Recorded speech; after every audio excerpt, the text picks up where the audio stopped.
Yesterday, I had a friend ask me, when you were a new Christian, did you struggle to understand the Bible in a way that you could share it with somebody else? And I think that's a question that a lot of believers have. And I just want to share my process or my journey. And if I were to start over, what I would do. My name's Chris Jones, and this is the Undistracted Christian. This channel exists to help Christians battle distraction and follow God. And as you can hear, I've got some allergies and sinuses going on, but we're going to record through that.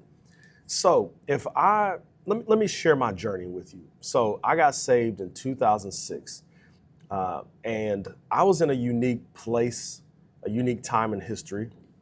The early 2000s was just before the smartphone, but we had YouTube and we had digital sermons and we had all that going on.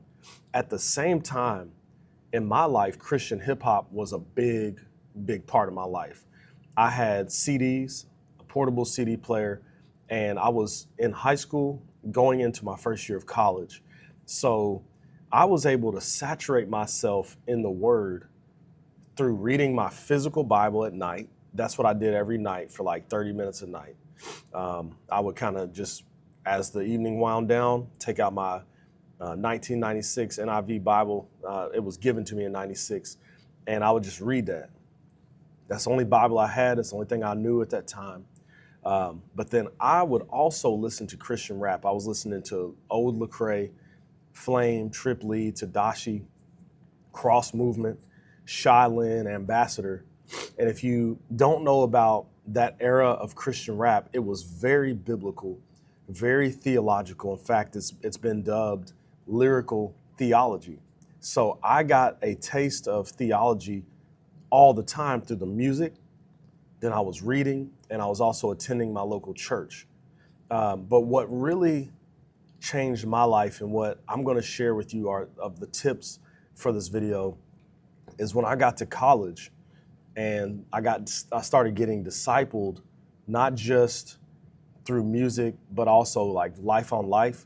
That's when things really started to shift for me and I really started to grow in my faith.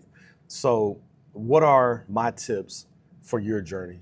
My number one tip would be get yourself a good study Bible. Now, the reason I say that is when I heard Lecrae, he said, I got a backpack full of tracks, plus I keep a Johnny Mac. My first study Bible was a John MacArthur study Bible, NASB, New American Standard, and it got me through so many Bible studies, so many challenging lectures and lessons in college, because I went to a very liberal college that was anti-gospel, anti-Christian in a lot of ways in their religion department. But I had those study notes that really helped me grasp what the Bible was teaching in a faithful way. Now, I don't personally agree with every conclusion John MacArthur comes to. So I prefer a different study Bible. I prefer the ESV study Bible. I also like the CSB study Bible. And right back here, I like this Zondervan NIV study Bible that's edited by D.A. Carson. But my point is, you just want you a good, solid, trustworthy study Bible. And the MacArthur's good. Don't get me wrong. I just don't agree with him on the end times and some of his views on the Israel and the church. But I think it's still a very solid study Bible. But my point is, get you a great study Bible. My next point or next place I would go is I would find some solid podcasts or YouTube channels to follow. Solid meaning they teach the Bible, they teach the scriptures, they're in line with your local church. And again, this is supplements, so this is not you're not skipping out on the local church to do these things. But I would find a really solid podcast or YouTube channel that teaches the Bible or teaches you how to study the Bible, because when you're walking, let's say you go for a walk or you're exercising or you're out for a long car ride, whatever it may be, you can actually listen to a solid podcast or you can listen to sermons. Some ministries have a sermon podcast. I recommend listening to sermons and really good podcasts. Back when I had my iPod, with the click wheel on it, I would download episodes of Renewing Your Mind with R.C. Sproul, Desiring God, and I'd have to like physically plug my computer in and load those podcast episodes up. But that was what I did, and that was super, super helpful. A third thing I would recommend is buying Christian books, like solid Christian books, whether that's Audible or whether that's for audiobooks, or if you're buying physical books, or if you get a Kindle. Let me show you this. Let me get in my bag real quick because I think Kindles are stepping their game up big time. So I've got this Kindle Scribe, which is fantastic. What it does, it's a nice big screen, but what it allows is it allows you to write in your books. So if you download Kindle books and they're from Kindle, so let's say I open this Heart and Habits book right here. It's opening slowly. You see I've already kind of got some underlines and some highlights, but what I love, for me personally, I'm a margin person. So you can kind of see that you can write in the margins.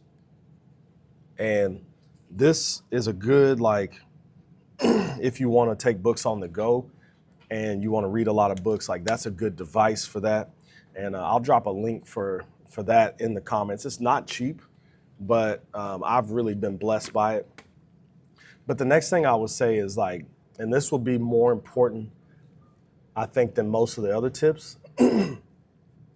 Find a Christian disciple you can walk with, someone that's biblically sound, someone that's godly, and who knows the Bible, who reads good books, who is a strong Christian, and grab coffee with them, walk with them in their life, ask them questions, ask them to show you their study methods, ask them about prayer, marriage, because that's invaluable. That's what Jesus did with his disciples. He walked with them on this journey of discipleship, and that's what the Great Commission is. It's making disciples of all nations. And so if you can walk with somebody who's read good books, who has sound doctrine and good theology, they're not going to be perfect. No one is. Not your favorite internet preacher, not your local church pastor, not a guy from the sanctuary, the congregation that sits with you in the sanctuary, but you're going to be blessed by sitting with them, drinking coffee with them, reading books with them. And so I highly recommend finding a disciple to walk with, someone who's following Jesus, because that's going to help you tremendously. The other thing is, and this will be kind of tied in with all the other tips, but is the internet is full of good stuff. So Got Questions. You've got Desiring God Ministries. You've got Ask John Piper. His ministry is really phenomenal. You've got Ligonier Ministries. You've got Heart Cry Ministries, Paul Washer. You've got all of these strong ministries that have resources online. Joel Beakey, if you really want to dive deep in application, Joel Beakey is a big fan of the Puritans. I love the Puritans. They're some of my favorite people to read. You will be tremendously blessed by that. But none of this replaces simply opening your Bible. Like, open your Bible, read as much of the Bible as you can, and then supplement these things with your Bible reading. Because at the end of the day, the more you read your Bible, the better you'll be. Repeated Bible reading makes you stronger. So I hope this helps. I hope you're encouraged. And if you like this video, hit that like button, hit the subscribe button, and share this with some friends and family members. And you'll probably see a couple videos beside me. And YouTube thinks those are good for you, so check those out. And I'll see you soon. Grace and peace.